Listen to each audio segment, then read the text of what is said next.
Les règles changent et la rue ne l'accepte pas. C'est le message que portent ces manifestants ce vendredi en Tunisie. Sur leurs pancartes, des slogans contre le président et contre le projet de révision de la loi électorale. L'élection présidentielle a lieu le 6 octobre et le Parlement a validé ce projet. Il consiste à retirer au tribunal administratif sa faculté d'arbitrer les contentieux électoraux en faveur de la Cour d'appel et de la Cour de cassation. Il avait été déposé par plus d'un tiers des députés, mais de nombreuses ONG et partis s'y sont opposés. Aujourd'hui marque le début de la période électorale et alors que la compétition bat son plein, l'arbitre intervient pour modifier les règles du jeu dans les derniers mètres. C'est un crime politique dans toute sa splendeur qui ne fait que confirmer l'abus et la répression qui sapent les fondements même du régime républicain. Ce tribunal administratif avait en appel réintégré 3 candidats préalablement éliminés de la présidentielle. Monder Zenaidi, Abdelatif Meki et Imed Daimi, considérés comme 3 rivaux sérieux du président Sayed qui se représente. Mais l'autorité électorale les a exclus de la liste définitive pour l'élection, suscitant la colère des opposants. Nous ne sommes pas contre le tribunal administratif. Ça, c'est ce que les autres veulent faire croire. Nous voulons protéger le tribunal administratif et nous voulons défendre les institutions de l'État. Des ONG tunisiennes et internationales, en plus de la centrale syndicale UGTT, ont parlé d'un processus faussé en faveur de M. Sayed. Des photos présentées comme des preuves par la justice béninoise. 1,5 milliard de francs CFA, soit plus de 2 millions d'euros, saisis par la brigade criminelle dans cette voiture dans la nuit de lundi à mardi vers 1 h du matin. L'ancien ministre des Sports, M. Oswald Romeki, a été interpellé au moment où il transmettait 6 sacs remplis de billets de banque au commandant de la garde républicaine. Des premières investigations. Il apparaît que le commandant de la garde républicaine, ayant en charge la sécurité du chef de l'État, a été entrepris par le ministre Oswald Romeki pour son propre compte et pour le compte de M. Olivier Bocor, à l'effet d'opérer par la force un coup d'État dans la journée du 27 septembre 2024. 3 hommes ont donc été arrêtés cette nuit-là pour tentative de coup d'État. Oswald Omeki, ancien proche du chef de l'État Patrice Talon.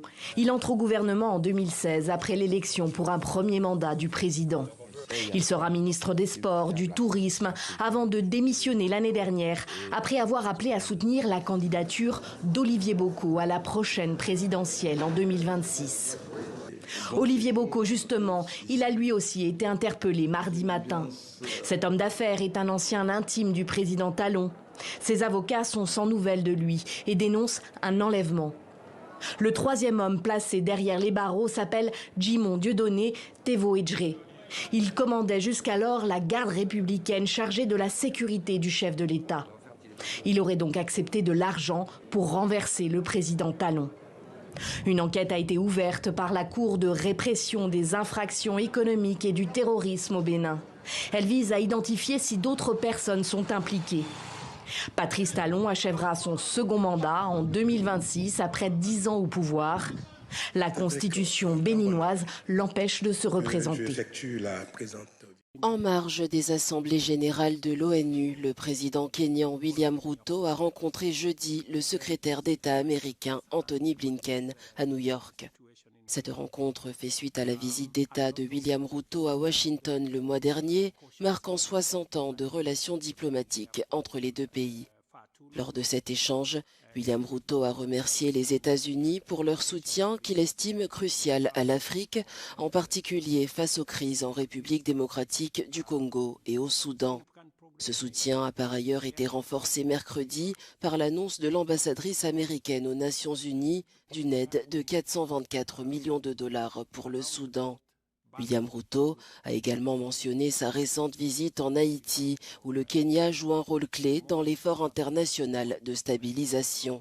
Bien qu'il ait constaté des progrès notables, il a souligné un besoin accru de ressources supplémentaires.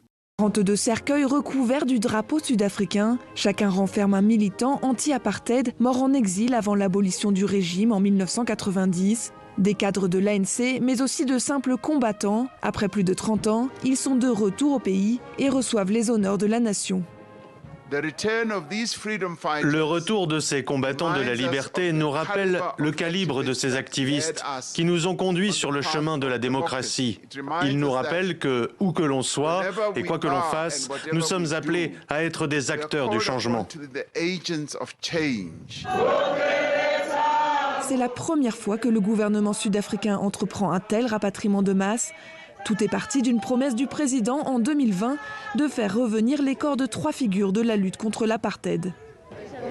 Et puis nous nous sommes dit non, changeons le modèle de mise en œuvre. Lançons un modèle de pays à pays, où nous allons par exemple au Zimbabwe et nous y récupérons tous les restes humains en même temps. À l'avenir, c'est ce que nous allons faire. Un travail de longue haleine pour identifier les sépultures et s'assurer de ramener la bonne dépouille. Terry February a ainsi pu retrouver la trace de son frère 57 ans après sa mort. Nous ne savions pas que ces restes étaient exactement à cet endroit.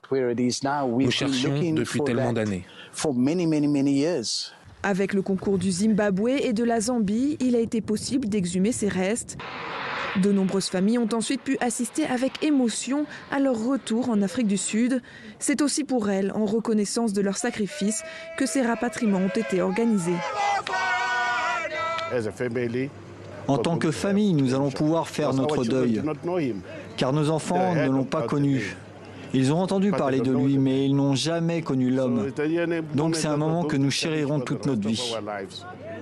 Une reconnaissance de la nation qui touche aussi ces anciens combattants qui avaient aussi fait le dur choix de l'exil. Ils ne sont pas revenus comme nous, revenus au début des années 90.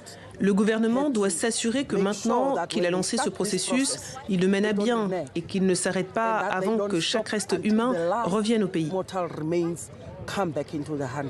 Le président l'a promis, ce n'est que le premier rapatriement de masse. Des missions seront organisées dans d'autres pays pour retrouver ces activistes qui ont sacrifié leur vie pour la liberté. Au Ghana, Oliver Mawuse Barker Vormawor, organisateur de la manifestation Stop Galamsey Now, ainsi que 11 autres manifestants ont été placés en détention provisoire, portant ainsi à 52 le nombre total de manifestants incarcérés. Ces militants sont accusés d'avoir participé à un rassemblement interdit par les autorités, avec pour principal slogan « Dites non au Galamsey ». Cette manifestation visait à dénoncer l'inaction et la corruption du gouvernement ghanéen face aux mines d'or illégales.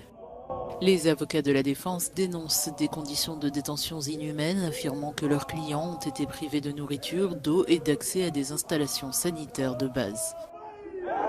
Pourquoi la Cour suprême a interdit la libération sous caution? C'est ce type d'abus que nous dénonçons. D'après ce que j'ai vu au tribunal, le renvoi était inutile. Lors de leur comparution devant le tribunal d'instance d'Accra, les accusés tous menottés étaient escortés sous haute surveillance. En supposant qu'ils aient effectivement commis un crime, les accusés ne devraient pas subir un tel traitement. Ces activistes ont été arrêtés lors d'une manifestation dénonçant les risques de pollution des eaux du fait de l'exploitation minière illégale, localement appelée Galamsey. Si nos plans d'eau sont détruits, c'est nous tous qui sommes détruits. Le combat ne devrait donc pas être celui d'une seule personne et c'est pourquoi, même en tant qu'avocat, j'ai rallié toute mon équipe juridique. Nous représentons toutes les personnes affectées par cette affaire et nous veillerons à poursuivre notre action jusqu'à obtenir justice pour chacun d'entre eux. Johnny Ando Arthur de l'Université du Ghana reste préoccupé par les conditions de détention de ces militants. Ces gens sont sortis pour attirer l'attention du gouvernement. Mais ils ont été arrêtés, ils ont été enfermés et personne ne sait comment ils sont traités. Ils sont exposés à des risques d'anxiété et de dépression. Le juge Kwabena Obiri Yeboah a fixé la prochaine audience au 8 octobre.